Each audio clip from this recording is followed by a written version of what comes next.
I'm Katie Gorka with Breitbart News. I'm here with Bishop Royel, Bishop of the Diocese of California with the Assyrian Church of the East and Secretary of the Holy Synod. 2 weeks ago, ISIS started a new assault on a community of Assyrian Christians in the northeast corner of Syria. Bishop Royel has been in touch with people associated with the church on the ground there, and we're here to talk about those attacks and what's been happening. Bishop, I wonder if you could start by telling us what happened on February 23rd. Well, from what we've heard, the early morning of the 23rd of February, around 4 a.m. local time, militants of ISIS entered the villages of the region known as Khabur, and the Assyrian Christians have been living there since the year 1933. And they entered the southernmost part of the villages in a certain village called Tel Shamiran, and they informed the inhabitants that they had to get up and leave. And of course, they weren't given that chance. And from that part of the villages, they were taken by ISIL. But word got to the other end, which are closer to the city of Hasaka, which is the provincial city in northeastern Syria. And they were bussed out as quickly as possible from the villages to the provincial city, to Hasaka and to other parts such as Qamishli. And at one time, from what we've heard from reports, about 500 families were bussed out immediately at one time. Obviously, this is an ongoing problem, and what has happened is that whole region, which comprises 33 villages, is now presently desolate. At least 5 villages have been utterly destroyed and burned down. More than 5 churches have been destroyed, and the inhabitants are all out of the area. Now, ISIS has taken a number of Christian prisoners, correct? That's right. The official number of kidnapped is anywhere from 267 to 300 persons. Is it known where they are?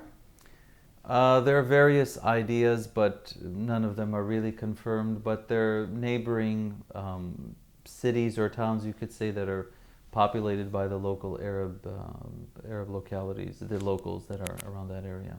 Now, in the first few days after this happened, ISIS did release a number of hostages, right? Which is remarkable because up until now, ISIS has not released any prisoners at all. But a number of the Christians were released, correct?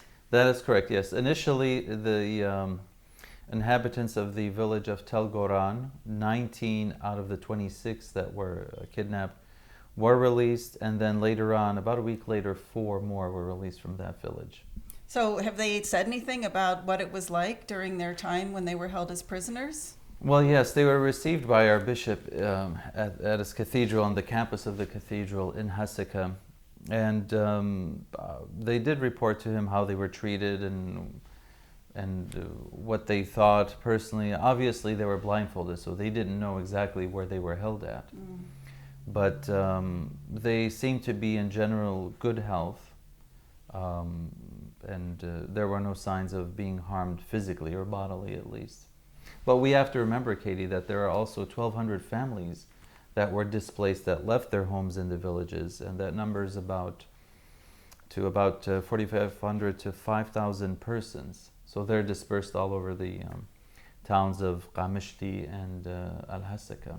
Now, are they receiving any humanitarian assistance from the West?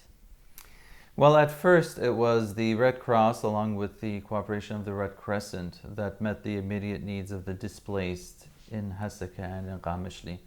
But there are other groups, other humanitarian organizations that are helping.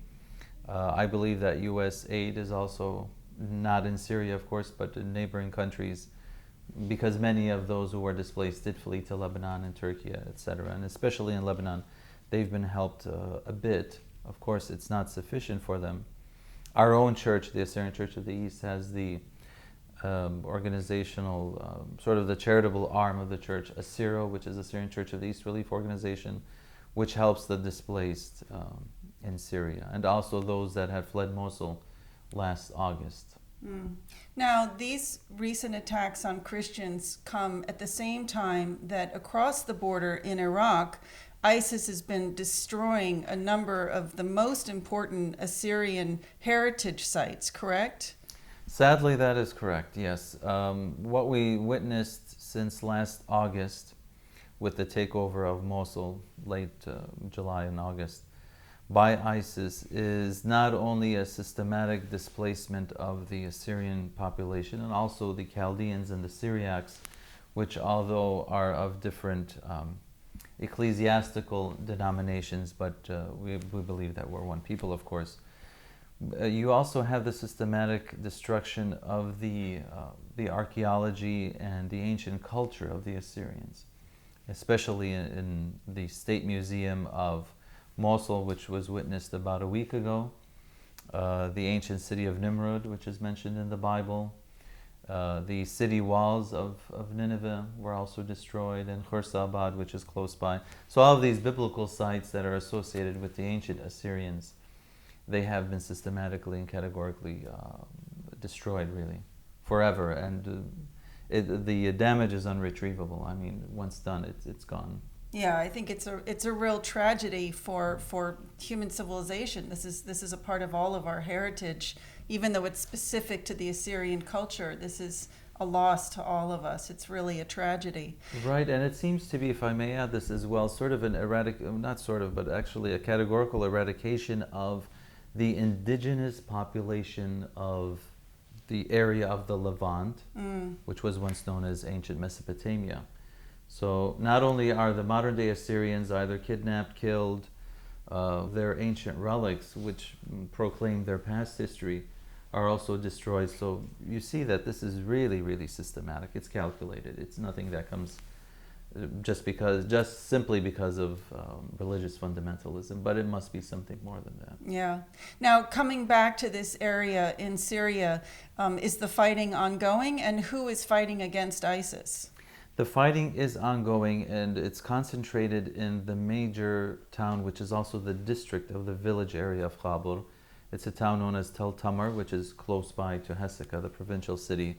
And basically, fighting against the ISIL forces or ISIS forces are groups of paramilitary that are comprised of the Assyrians, the Syriac Orthodox, who also believe that they are Assyrians by ethnicity.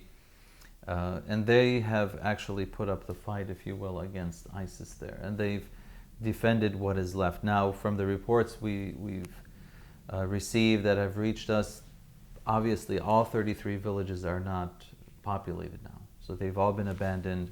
Many of them have been destroyed and or burned down. So they're trying to hold on to what's left of their homes, their villages, their ancestral homeland, what belonged to their forefathers. So it's a conglomeration of a few forces that are Christian-based, of course, and Assyrian and Syriac-based. So what do you think are the long-term prospects for Christianity in Syria? Do you think it can survive this? Well, that is certainly our prayer. Of course, Christianity is not limited or sort of defined by the northeastern part. All over Syria, the history of Syria and the Levant in general before the advent of Islam, of course, was heavily Christian. And the civilization that the Christians brought about is undeniable, obviously. And it is our fervent prayer and our hope that the Christian population, which comprises the Assyrians, the Syriacs, there's the Antiochian Orthodox also, especially based in Damascus and in other parts. It's our hope that they can survive through this chaos, and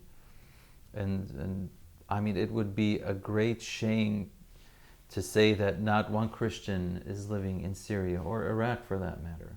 And these are the lands that are the ancient birthplaces of the ancient forms of Christianity, which sadly are unknown oftentimes to the West, but which go back to communities founded by the very apostles of Christ himself.